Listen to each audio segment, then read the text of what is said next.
You wake up on an ordinary Tuesday, and the first sentence out of your mouth is, "I have never liked your mother, and I am fairly sure the dog prefers me."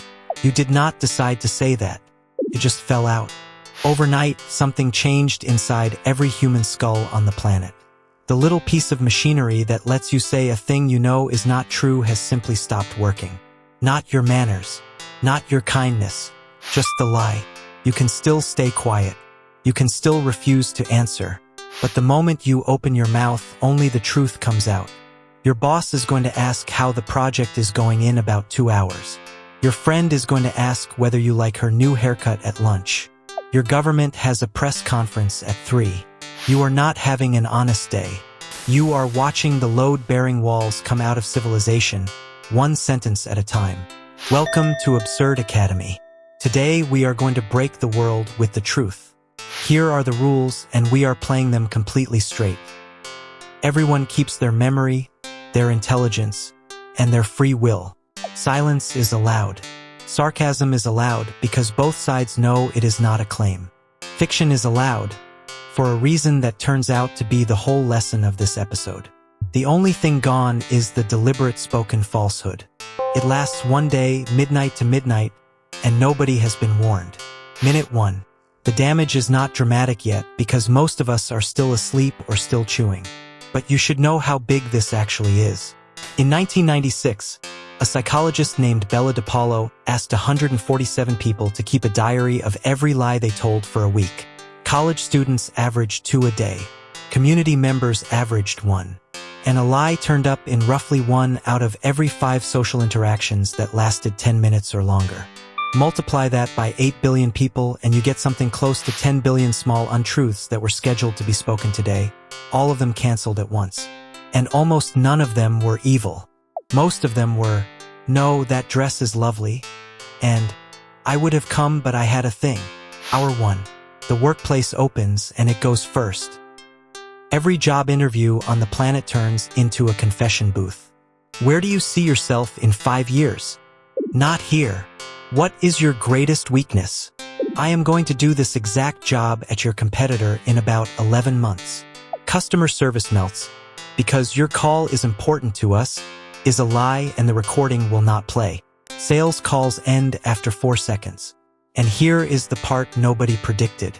Almost nobody gets fired for any of it because the manager cannot lie either, and what the manager says out loud is, "I know. I do not want to be here either." Hour 3. Money notices. This is where the comedy stops being cheap, because modern finance is not built on cash. It is built on statements about the future. Every earnings call, every projection, every phrase like "we remain confident in our guidance" is a claim about a thing that has not happened yet. So for one day, every chief executive on earth walks up to a microphone and says what they actually believe. Some say the business is fine. Some say out loud in front of shareholders that they have no idea what they are doing and have not for 2 years. Trading is halted in 3 countries before noon.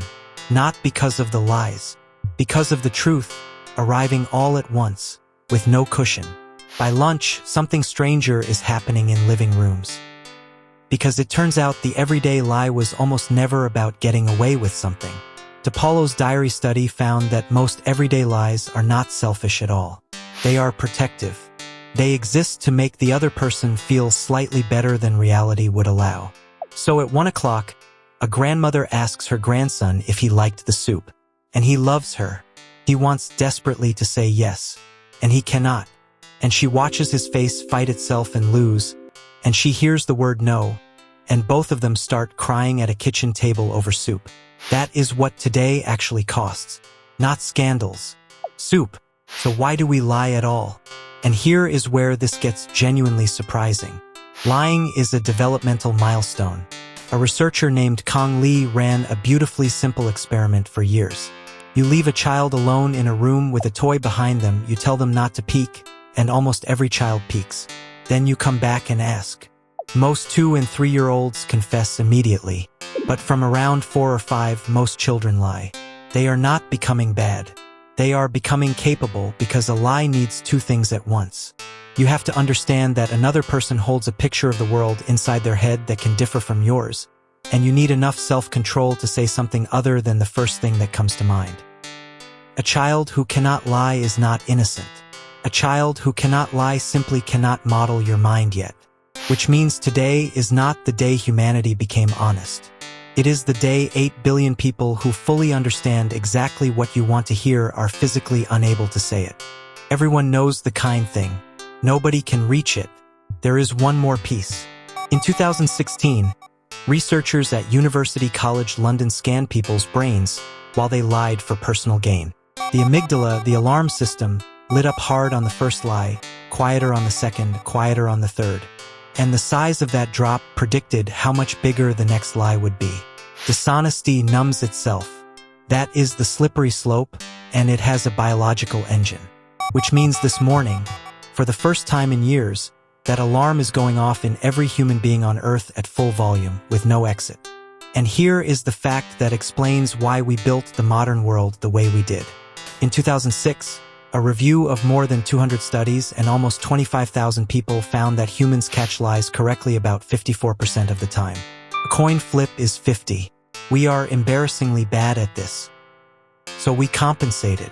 Every contract, every receipt, every audit, every notary stamp, every credit score, every witness oath is a machine we built because we cannot tell when we are being lied to. That is what most of the paperwork of civilization actually is. A prosthetic lie detector. For one day, all of it is dead weight. Courtrooms run in 20 minutes. Auditors sit in empty rooms with nothing to find.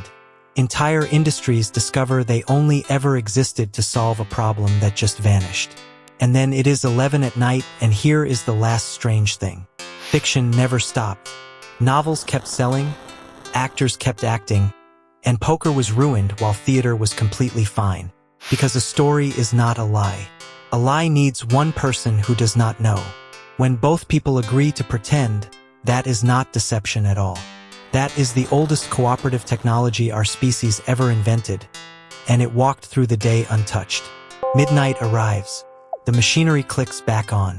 And after 24 hours of nothing but the truth, 8 billion people finally get their voices back. And the very first thing almost every single one of them says to somebody they love is 2 small words. Infine. Next time at Absurd Academy, we take the other one. What if every bank account on Earth reset to 0 tonight, and money simply stopped meaning anything at all? The answer involves salt, cigarettes, and a very bad week for anyone who owns a boat. Because the truth is, we never wanted a world without lies. We wanted a world where the lies were kind. Class dismissed.